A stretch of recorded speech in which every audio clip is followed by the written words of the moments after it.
saved. Welcome everyone. As Anne was saying, thanks very much to Sebastian for agreeing to give a presentation today as part of the seminar series. Sebastian is from the University of Leipzig, where he's a doctoral candidate. And today he's going to be presenting work on the impact of cloud-surface albedo interactions on surface cloud radiative forcing in the Arctic. So I'm very much looking forward to the talk. Sebastian, as Anne indicated, typically with these seminars, we do interject throughout.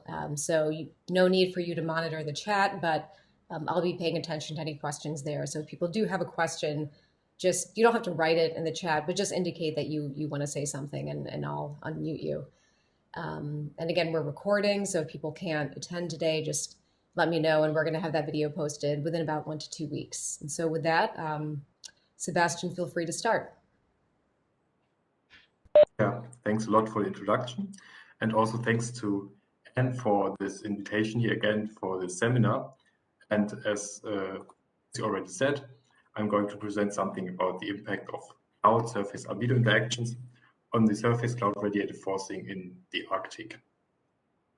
Before I start, let me introduce myself briefly. I think you don't know me, except Anne. I'm Sebastian Becker. I'm working at University of Leipzig, and I already studied there meteorology in John Master, now it works, from 2014 to 2020. And my master thesis was about the directional reflectance of a mixture of sea ice and open ocean in the marginal sea ice zone in the Arctic. And if you're more interested in the topic, there's also a manuscript about that, which was submitted recently to AMT.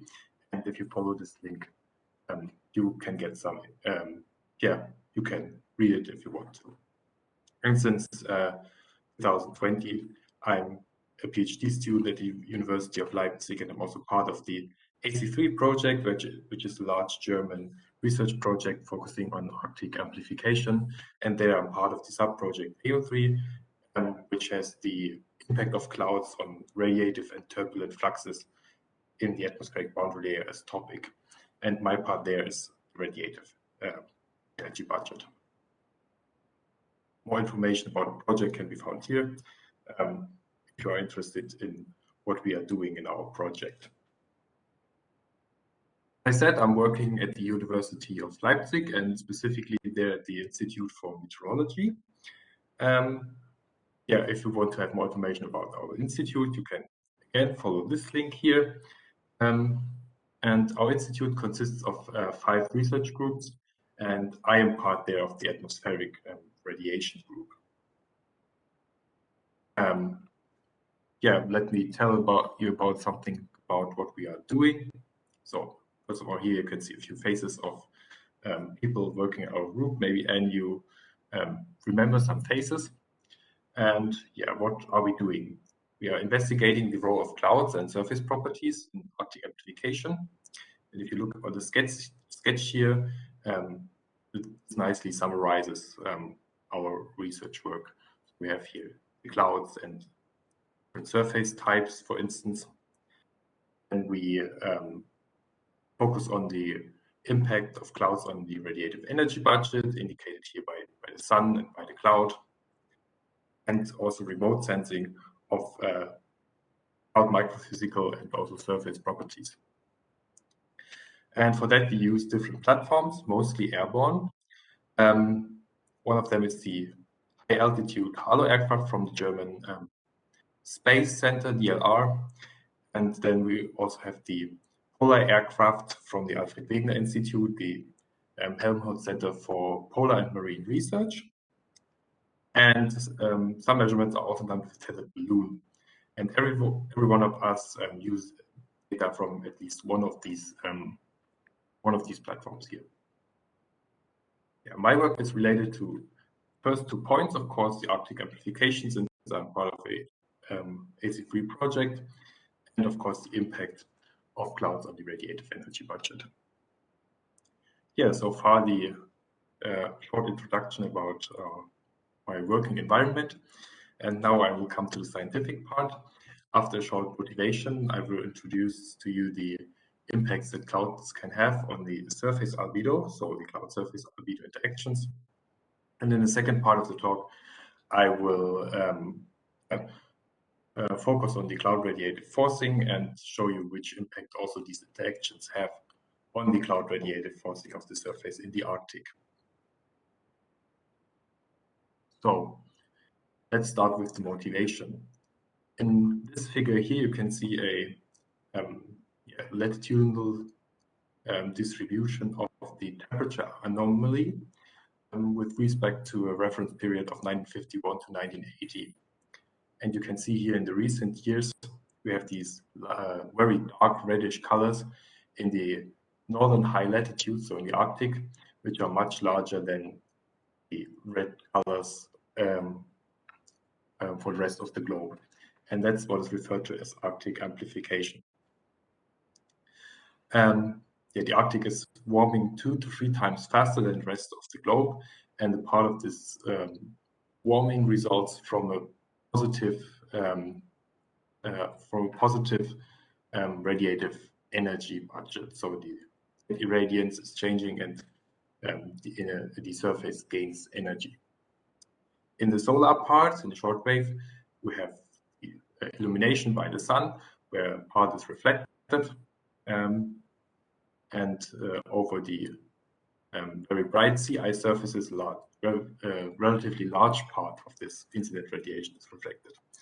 However, in a warming Arctic, the sea ice is expected to decrease, of course, and we have more open ocean areas, and over open ocean, the reflectance is much lower, indicated by the thinner arrow.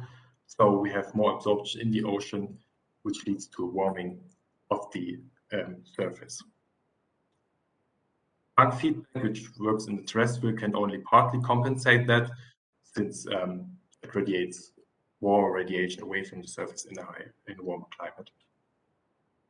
But these positive feedbacks, where the sea ice surface albedo feedback depicted here is not the only one, are of course dominant regarding this Arctic amplification. With more open ocean areas, also the cloudiness over the open ocean is expected to increase because of moisture transport from the ocean surface to atmosphere. And there we are already at the impact of clouds on the radiative fluxes. What can clouds do with radiation? Of course, they reflect the solar radiation, and thus less radiation is available below the cloud, which leads to a cooling effect of the cloud on the surface. And in the terrestrial part, we have terrestrial emission by the cloud, which is much larger than that from the free troposphere because of the higher brightness temperature of the cloud, and thus the cloud has warming effect in the terrestrial range. So cloud radiative forcing is then the difference between these two states, the cloud-free and the cloudy state. And the total cloud radiative forcing as the sum of the solar and the terrestrial part is always balanced by these, or is always determined by the balance of these counteracting solar and terrestrial forcings. On global average, and also for most regions of the globe, the clouds have a cooling effect on the surface. However, in these very high latitudes, have a warming effect, as indicated by these very dark reddish colors here. Responsible for that are the special conditions, especially in the Arctic. So in the Arctic, the clouds are mostly low and thus very warm.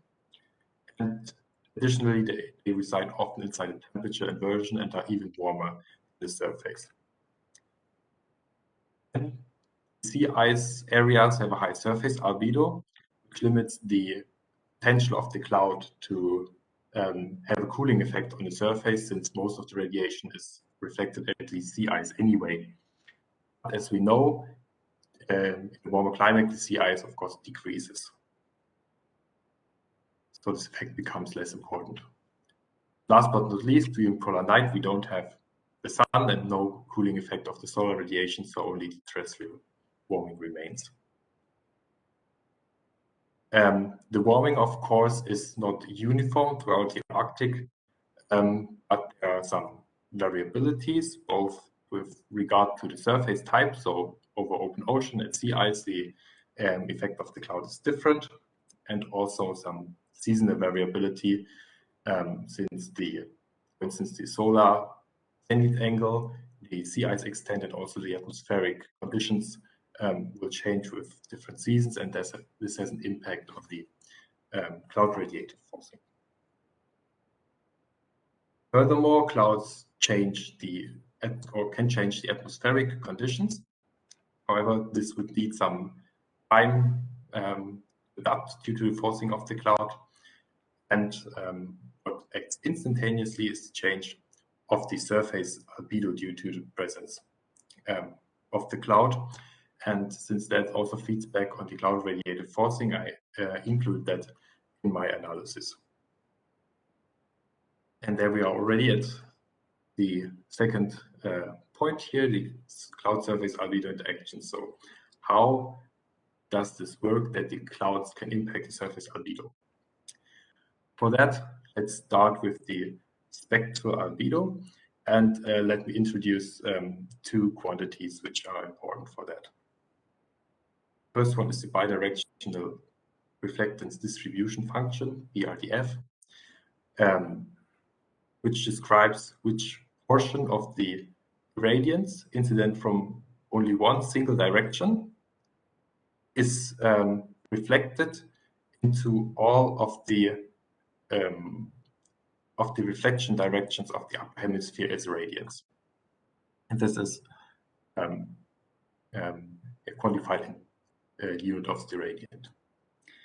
Under normal atmospheric conditions, we of course do not have the incident radiation only from one single direction, but from the entire hemisphere. And thus there's another quantity, the hemispherical directional reflectance factor. And here the incident irradiance is with respect to the entire hemisphere. So the diffuse part is indicated by this yellow shading here. And these directional reflectance quantities here can look very different for different surface types. For open ocean, it typically looks like that. So we have very low reflectance for most reflection angles, and we have a hotspot region somewhere, which is referred to as the sun glint. And the spectral albedo can be obtained simply by integrating the cosine weighted HDRF. And I did some analysis on that. And in the following, I will only focus on the HDRF along this line here, which is solar principal plane, since all the features which are interesting happen here. As I said, I did some analysis and I did some simulations with the radiative transfer model LibRatran, which also includes a PRDF parameterization for open ocean. Then I changed some of the parameters. For example, the solar zenith angle. That's what you can see here. This is the solar principal plane, so different angles, and the HDRF on the y-axis for the different solar zenith angles. Basically, the reflection of the solar radiation at the smooth water surface can be described by geometrical optics. So we have a direct illumination from the sun, and the reflection angle is, according to Snell's law, identical to the incident angle. And this is what you also can see here, this sun glint. So this direct reflection, more or less, occurs at a higher reflection angle with increasing solar zenith angle. But then we also have a refracted part reflected into the ocean, and the amount of incident radiation which is reflected or refracted can be calculated by Fresnel's formula. And as you can see here, the amount of reflected radiation increases with increasing incident and thus also increasing reflection angle. And that's what you also can see here. So for higher solar zenith angles, we have a higher sun glint and also these weighted sun glints, which are these lines here, increase. That means that also the albedo is increasing with increasing solar zenith angle. This feature here increase towards the horizon is then due to the reflection of diffuse radiation, since the Fresnel reflection prefers the higher angles. This occurs here at higher reflection angles close to the horizon. So from that, we already saw that the surface albedo is not constant. It changes with the solar zenith angle and also with the roughness, which is induced by increasing wind speed. If the surface is rough and we have waves, then the incident angle on the surface is not always equal to the solar zenith angle because of these waves here. So we have a broader distribution of incident angles and thus also a broader distribution of reflection angles. And this broadening can be seen here in this plot, which shows the HRF for different wind speeds. And for 1 meter per second, which is relatively smooth, we have this quite narrow sun glint pattern here. And if we increase the wind speed, then this broadens here somehow and also decreases in intensity because the reflected radiation is somehow redistributed. Second thing is that this exact maximum is shifted towards the horizon because of the preference of higher reflection angles due to the Fresnel reflection. And the third thing we can see here is that the increase of the HDF here towards the horizon at both sides is also increased, since the multiple reflection at this surface here seems to induce some more diffuse radiation. At some point, when the wind speed gets high, we can see that here, close to the horizon, we see that these sun glint pattern here and the increase towards the horizon merge at some point. And this happens earlier, the higher the solar zenith angle is. And what's also interesting, if you look at the dotted lines, so weighted HGRF, you see this redistribution somehow, but what you can see also for this high solar zenith angle, so I forgot to say that this is 70 degrees and the up one is only 50 degrees. You see that this sun glint pattern maybe here is somehow cut by the horizon, and that leads to a decrease of the spectral albedo with increasing the wind speed, especially for high solar zenith angles. And this is also nicely summarized here in this plot. So we have the spectral albedo as function of the wind speed and the solar zenith angle. And you can see the increase of the albedo with increasing solar zenith angle, and especially for the high solar zenith angles, the decrease with increasing wind speed. That's all true for cloud-free conditions. And if we add a cloud, then this happens. And we only have this bowl shape here with the increase towards the horizon, which is the typical feature for the diffuse radiation, but the sun glint pattern, which is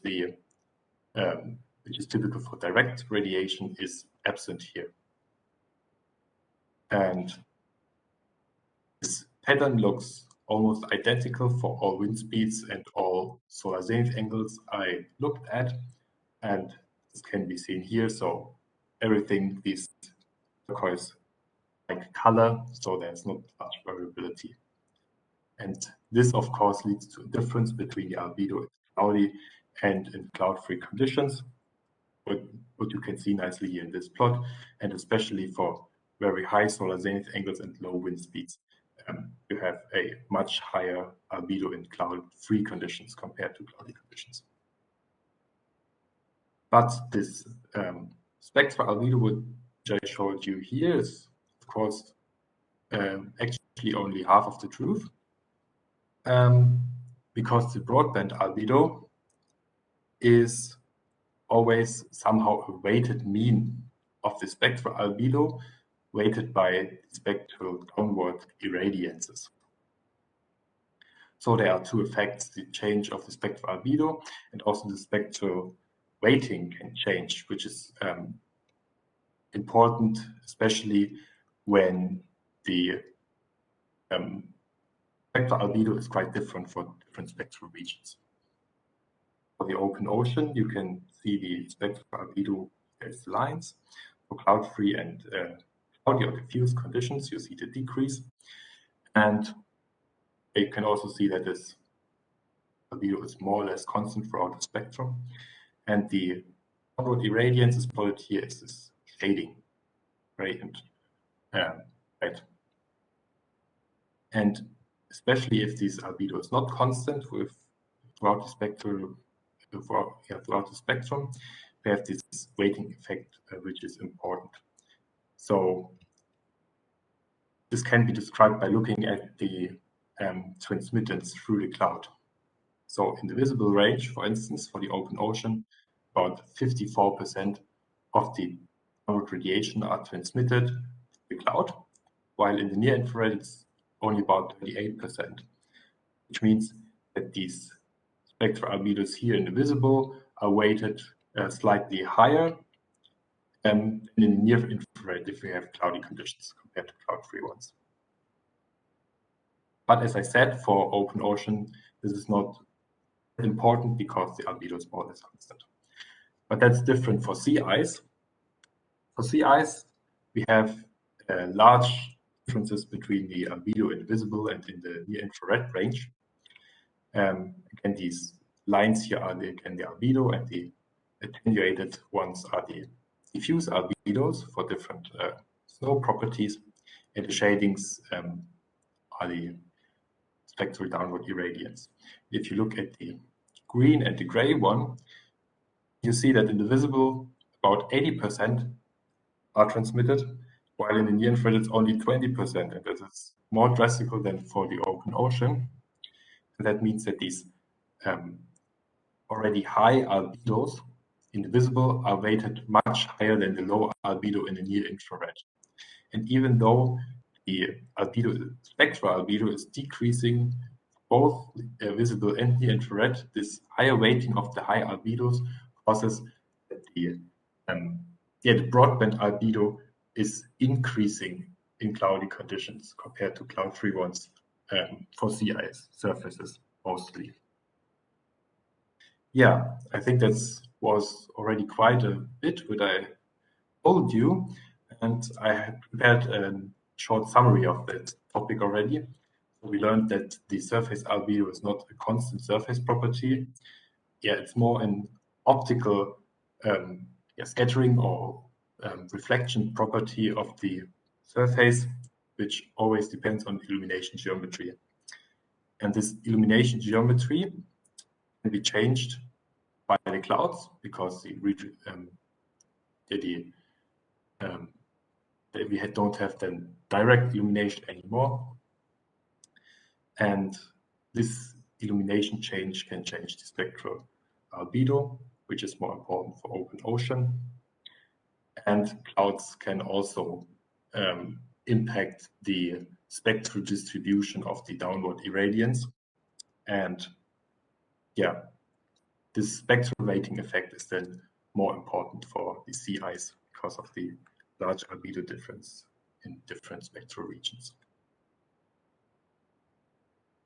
Combining that with the actual work, the surface radiation budget, now the question comes up, what is the impact that these cloud surface albedo interactions have on the surface cloud radiative forcing? And that's what I'm going to talk about in the second part. Before I show you the results, let me start with some methods for the calculation of the cloud radiative forcing. I use airborne measurements for that, obtained with the polar aircraft I introduced in the beginning, and these are equipped with broadband radiometers, both for the solar and the terrestrial range. which directly measure the irradiance in cloudy conditions. So we, because we want to have the surface cloud radiative forcing, we restrict the flight altitude to maximum of 100 meters, and use sections below the cloud. So we then directly have the cloudy net irradiance. The advantage of these airborne measurements is, in comparison to ground-based methods, for instance, that measurements are also possible over the open ocean and not only over the sea ice, since ground-based measurements on open ocean would be not very possible, I would say. The disadvantage is, however, that these airborne measurements are always influenced by the flight strategy, and thus are not very well suited to do proper climatology. But we at least sampled more or less the same region here northwest of the Svalbard archipelago during the recent 3 campaigns we did in our project. First one was AFLUX during March and April 2019. The second one, actually it was the second one. The first one was A-Cloud in 2017 and May and June, and the most recent one, the Mosaic Arca campaign during August and September 2020. And what you already can see here is that these 3 campaigns cover some different seasons, including early spring, early summer, and late summer. Back to the net irradiance. As I said, cloudy net irradiances are directly measured. Cloud-free net irradiances are then simulated using radiative transfer simulations. And the input for that is the thermodynamic profile, which is obtained by dropzone measurements and also by aircraft in situ measurements during ascents or descents. And these are then topped by radiosones below the maximum flight altitude. Solar zenith angle can be calculated, and the surface albedo is measured, but then has to be transformed to a cloud-free albedo due to the cloud surface albedo interactions, which I talked about in the first part. And to calculate these cloud-free albedos, we used 2 different parameterizations: the Gardner and Sharp parameterization for the sea ice and the GISS parameterization for the open ocean. If you are in the marginal sea ice zone, where we have a mixture of both open ocean and sea ice, we simply combine the 2 albedos linearly with the sea ice fraction, which is obtained by doing surface classification of images taken by a digital camera. So the open ocean parameterization needs the solar zenith angle as input, which can be calculated. The diffuse fraction of the solar radiation is simulated by radiative transfer simulations, and the surface wind speed measured in flight altitude and then transferred to the ground with the logarithmic wind profile. For the sea ice, it's similar. The solar zenith angle is needed again. Cloud property is here the cloud optical thickness, which is 0 in cloud-free conditions, and specific surface area is a measure for snow grain size.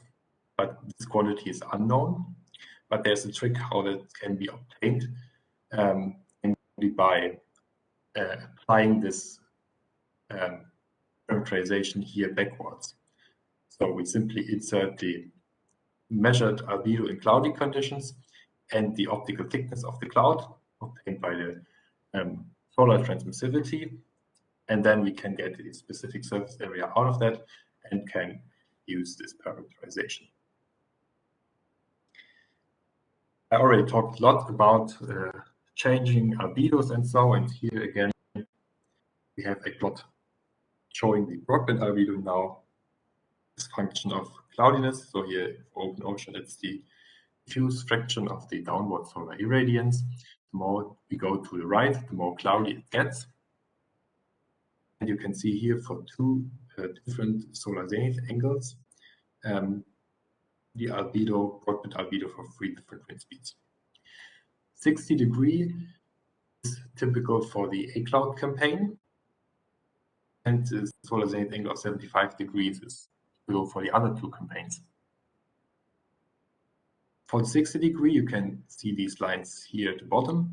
This dashed line here represents the diffuse albedo, and you can see already there's not a large difference between the diffuse albedo and also the direct albedo of this solar zenith angle. For higher solar zenith angle instead, the albedo is largely decreasing the more cloudy it gets. So we have larger difference also between cloudy and cloud-free albedo indicated here by these larger arrows. Here we have the broadband albedo of sea ice as function of the liquid water path, and again, it's more cloudy the more we go to the right. Again, for the same solar angles and for different solar grain sizes. For 60 degrees, so the low solar zenith angle, we have a steady increase. All the solar grain sizes here. The more cloudy it gets, while for the 75 degrees, we first have a decrease, and which turns later on into an increase. And this depends also on the snow grain size. But the consequence of this is that here the difference between the cloud-free and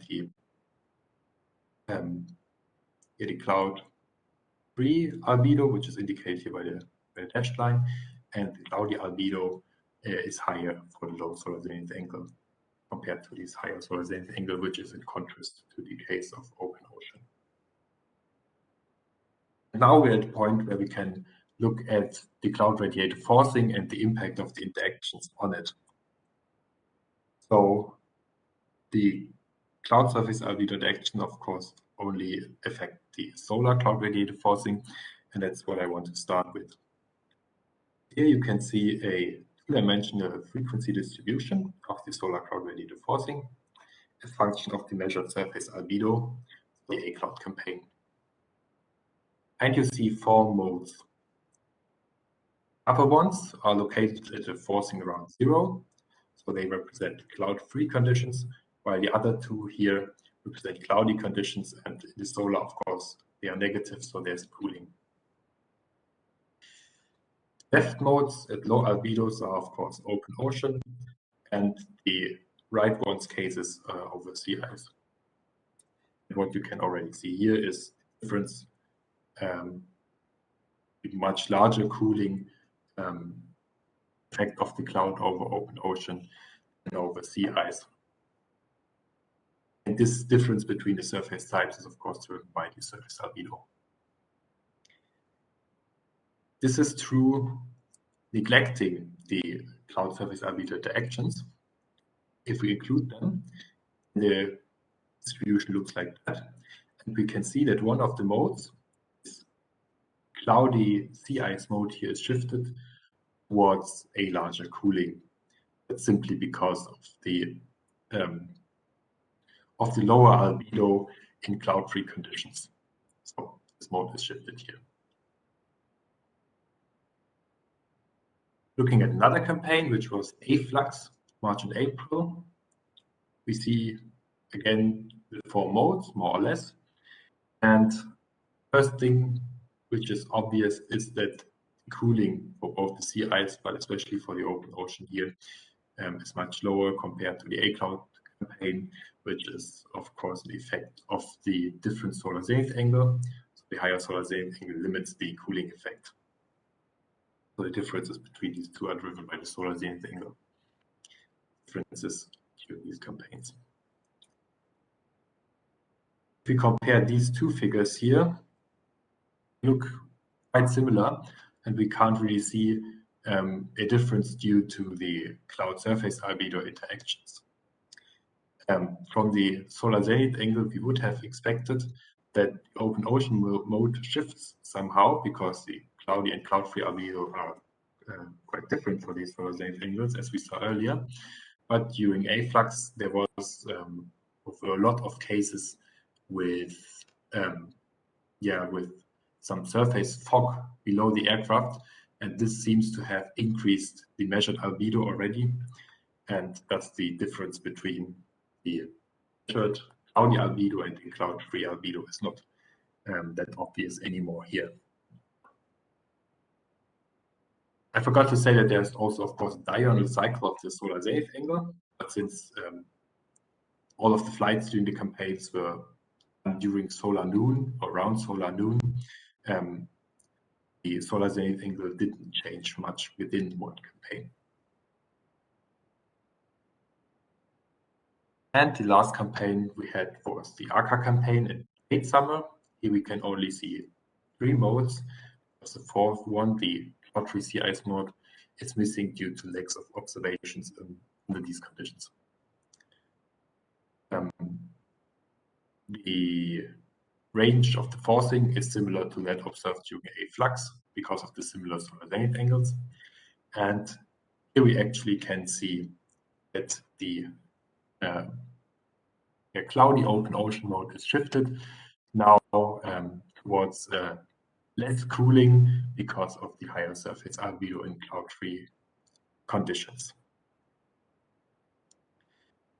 If we compare here mosaic ARCA and ARCloud and the interactions acting during both campaigns, we already see that the impact of the cloud surface albedo interaction is quite diverse, depending on which season and also which surface types we are looking at. So here we have this increased cooling over sea ice, and here is decreased cooling over an ocean. Yeah, that was the solar cloud radiative forcing. Now we come to the terrestrial cloud radiative forcing. This has nothing to do anymore with the cloud surface albedo interactions, but due to completeness, I also want to show that to you. I have to say that this is work is somehow a little bit more ongoing than the last one, but I can show you the frequency distributions of the terrestrial cloud radiative forcing for different campaigns.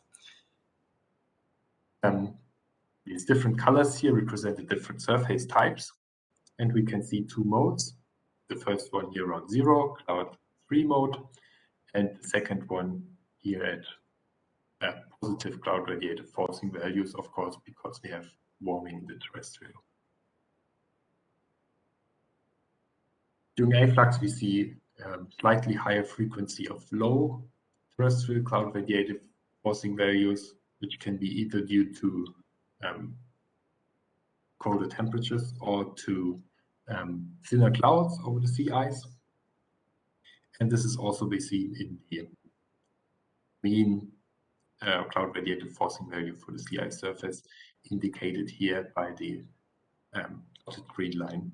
For the other 2 surface types, there is a higher mean value. By the way, the mean values only include measurements with the liquid water part larger than 5 grams per square meter. For air cloud, we see the situation here. Again, we have the 2 modes, but now we can see even less difference for the surface types. So distributions look similar for all the surface types, and also the cloudy mean values here are quite similar for all surface types during A cloud, but they are higher compared to afflux. And last but not least, the mosaic ARCA campaign looks a little bit messy. This is due to the relatively low amount of data during that campaign. But we can at least see that for the marginal sea ice zone and the open ocean, the mean values are similar. The sea ice radiative forcing here is what I don't want to analyze further, since there was a very, very low amount of data available for that. And so this offset here compared to the other surface types should not be discussed further. The mean value, by the way, of ARCA is similar to that of cloud, and again higher of AFLux. Here we can't see a mode centered around 0. So actually we don't have real cloud-free conditions during ARCA, but we have this for open ocean, this mode here around 25 watts per square meter, indicating some thin clouds. Even though this there are some differences here and also these differences in the distribution here, I would conclude the spatial differences between the surface types here are only minor, also because the surface directly does not have an impact on the terrestrial cloud radiative forcing. So the more important question for me here is what drives the seasonal differences. And to investigate that, I'm about to do some sensitivity studies.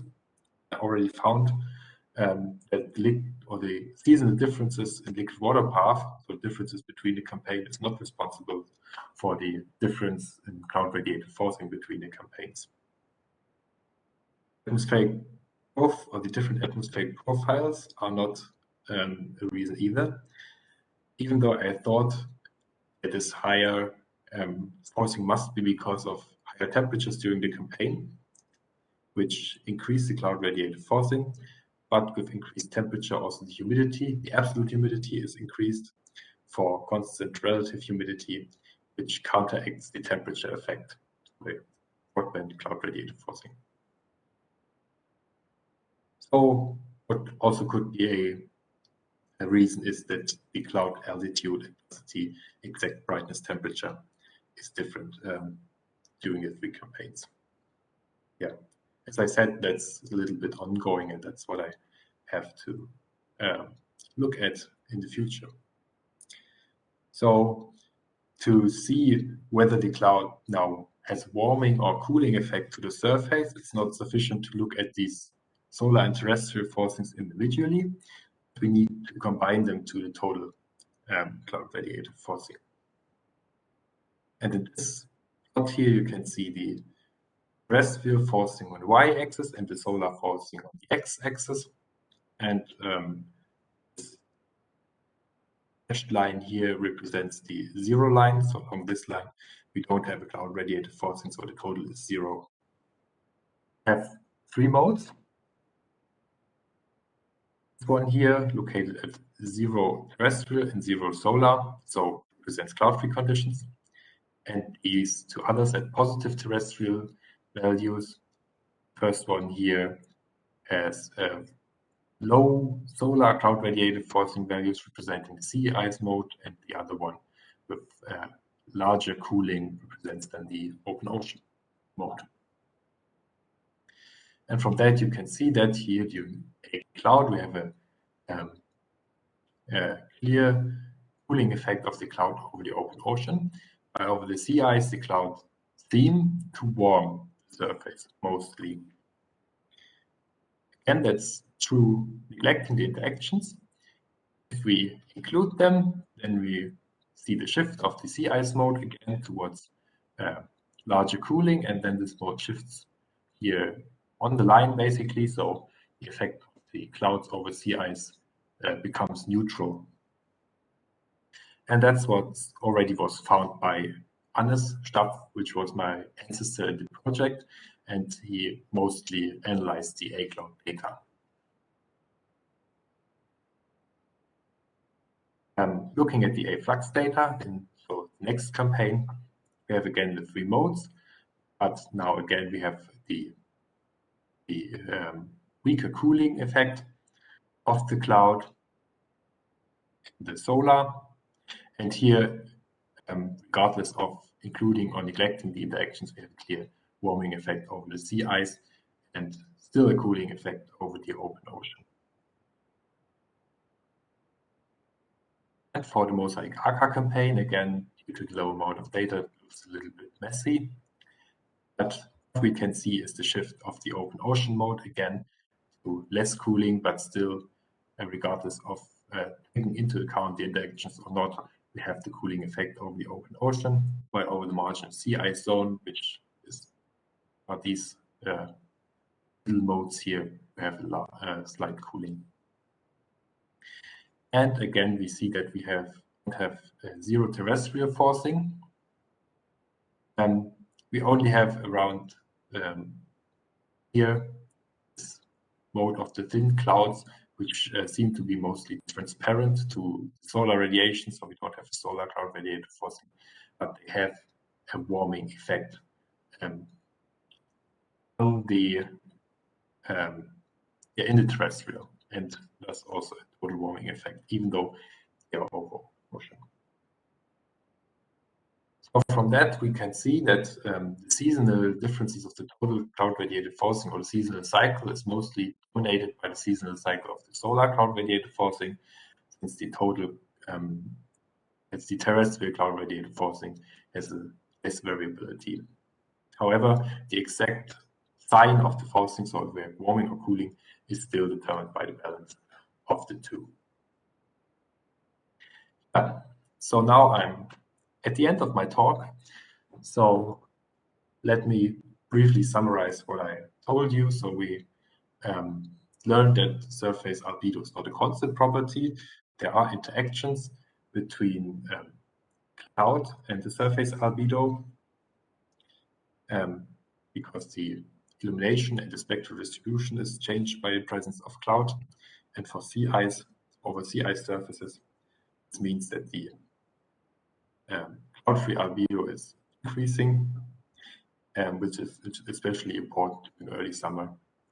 While for the open ocean, we have an increasing albedo towards cloud-free conditions, most important during late summer, but also during spring, which we, however, didn't see in our data.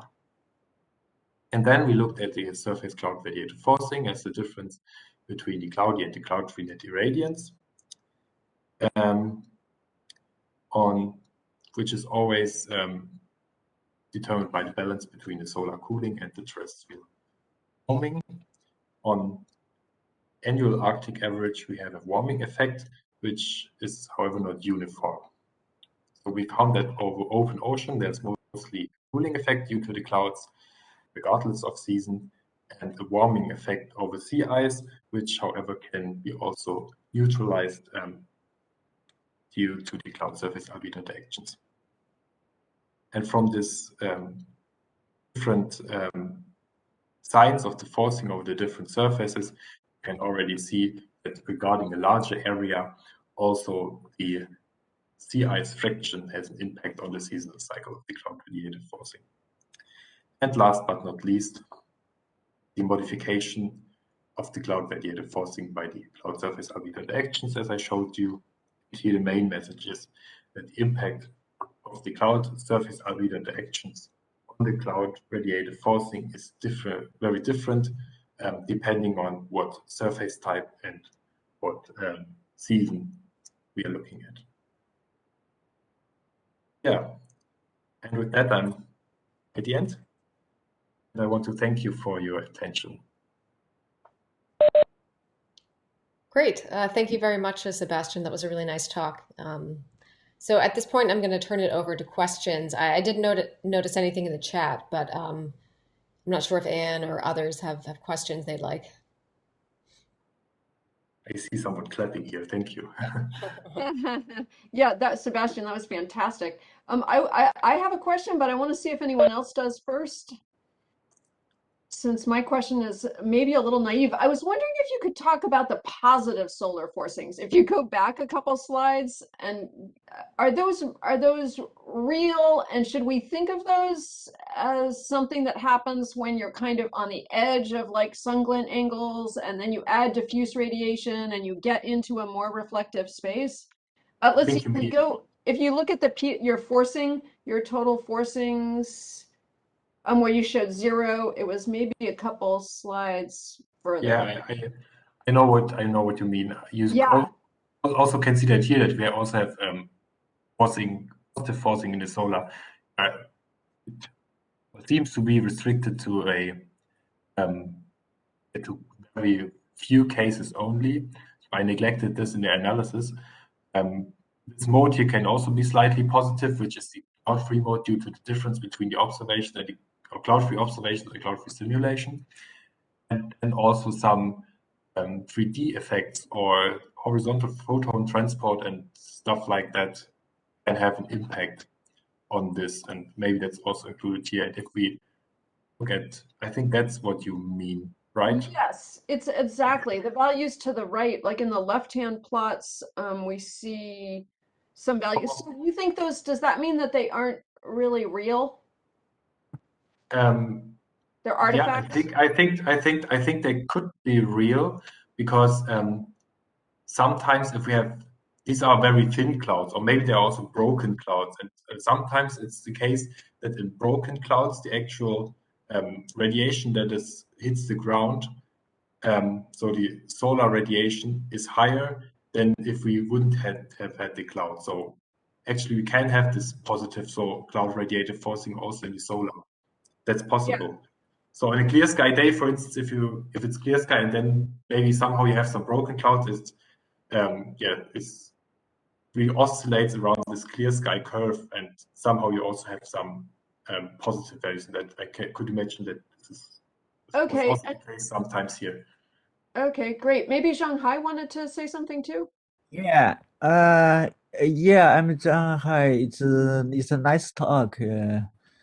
But yeah, it's very interesting. And my first question is, when you parameterize ice surface albedo, do you consider different ice types or just use uniform ones? And also, do you consider the meta pond effect on the ice surface? Second question is, it seems you already have a lot of aircraft observation, so you can calculate the albedo from that measurements. And have you compared the parameterization with observation for the different surface albedo? That's my two questions. So I think the first question was if I separate between different types of sea ice or so. Is it right? Yeah. Yes, is that right?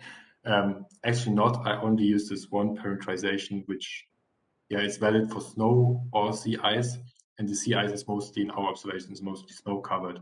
And then the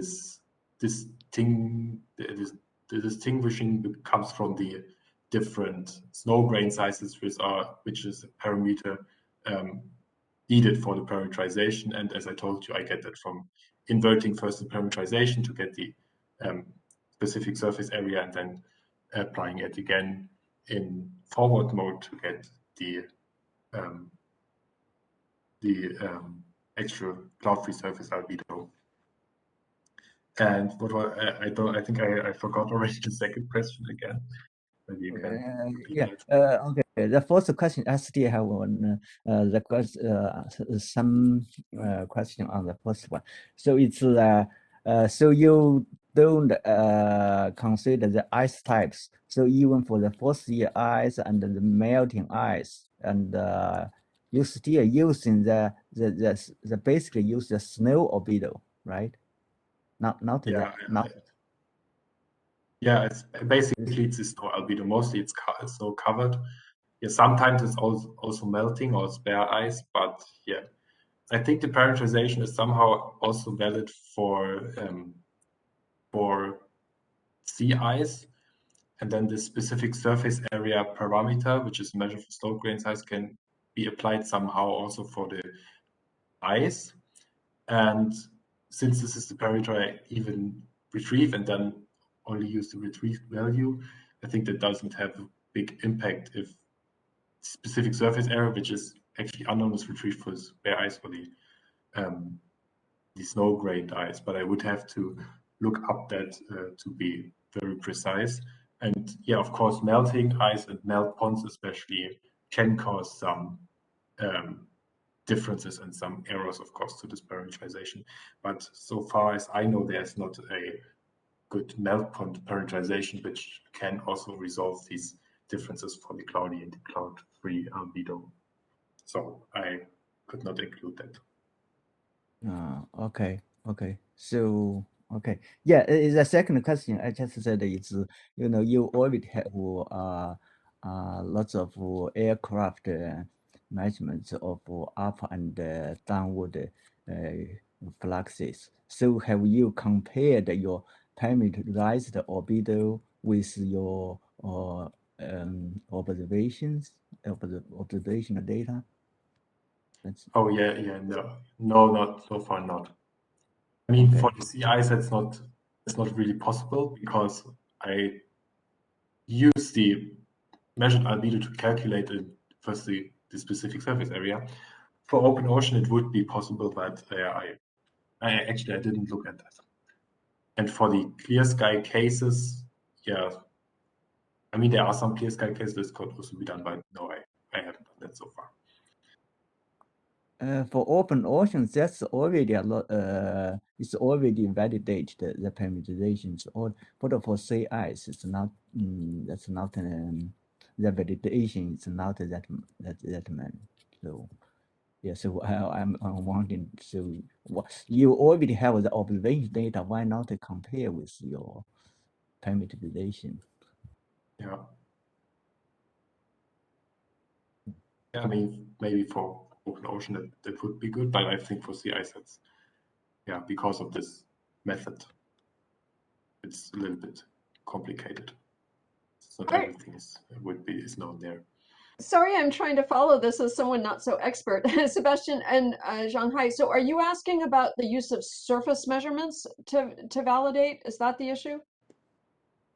Even for the aircraft observation, the flight is not very high. For example, below the clouds, it's still make some atmospheric correction. Still can derive the surface And albedo. those are available from Mosaic or not so much? Or these campaigns? No, that's he already showed some right. Sebastian, you just showed you already have some aircraft measurements, right, for the fluxes. Yeah. But yeah. those were used to derive these, though, right? Yeah. Just use downward, upward flux. He can easily calculate the albedo. Oh, I see. So you're kind of asking how good the fit was. Yeah. Yeah, So I see. Yeah. So the albedo was simply calculated by dividing the upward by the downward flux, and yeah, question is then only if the atmosphere, this maximum 100 meters, which effect this has on the albedo compared to actual surface measurement. You can make the atmospheric correction. You can make the atmospheric correction to derive the surface albedo. But I think Johannes somehow, so the ancestor I mentioned, somehow showed that this difference is, not that important. But I would have to look up that as well to be correct, precise. Can I ask one last quick question to both Zhanghai and Sebastian? So Sebastian, have you looked, and I defer to Zhanghai here too, when we look at this difference between the plots on the top and the plots, which is, I assume, I guess my question is, what are the implications of this for climate models using parameterizations that we're using now? Have you done back of the envelope estimates, or I understand you're usually at the, highest solar zenith angle, and so just curious. Yeah, actually, to comment on that, I would have to know how the surface albedo is calculated in the model. And since I'm not a modeler and I'm not an expert in that, I really don't know that. The question is if this effect of cloudiness feed somehow back on the albedo in the models. And if that's the case, then I think that's fine. That could be relatively correct, be calculated. If this not depends on the atmosphere and on the clouds, then this should be maybe done in the future. That's what I would answer to that. Okay, good answer. And I have a similar question. Is this considered, for example, in cloud remote sensing, these surface albedo changes? And would this change remotely sensed cloud properties? Actually, I don't know that either. Maybe the cloud, I could ask in the cloud remote sensing experts in our group, but I cannot comment on that. Sorry. Yeah, I have a question about these figures. So in a cloud, when you add in, if you look at your top right mode, which is what clouds over ice, when you go from a cloud without interactions to a cloud with interactions, that mode moves to the left. But when you look at ACA, when you go from without interactions to with interactions, it moves to the right. Why would that be? You mean this mode for the A cloud and for the A cloud this mode, or you mean? Yeah, so you're highlighting a cloud you were highlighting a cloud without interactions. I can try to highlight that again. Do you mean these modes here? Yes. Yeah, that's the open ocean mode. That's not the sea ice mode. And the open ocean mode acts in the different direction. And that's why this moves to the right. And for the sea ice, which is more important during A cloud, as I showed I think in the middle of the talk, I showed that these interactions act differently for different surfaces, and this also depends on the solar zenith angle. And this is different during both campaigns. And for the A cloud campaign, this effect for the sea ice is more important, and thus the sea ice mode shifts. And for the ACA campaign, the open ocean interactions are more important, and thus this mode shifts. They shift in different directions because these interactions over sea ice and open ocean act in different directions. That's the reason. Okay, thanks. Great, thanks everyone for the questions. At this point, we're about 6 minutes past, so if that's fine, I'm gonna close the discussion for now. Sebastian, I wanna thank you very much for this interesting presentation and for everyone here for attending. I'm gonna remind you too that we've been recording this, so if you know of colleagues who wanted to see the seminar but weren't able to, we are gonna be posting it within about 2 weeks. So thanks again to Sebastian, thanks Anne for proposing him as a speaker, and I hope everyone has a great rest of the week. Thanks, Clara. Thanks, Sebastian. Take care. Thanks Thank you. again, and thanks for inviting. Thanks. Thank you. Bye-bye. Excellent talk. See you around. Bye.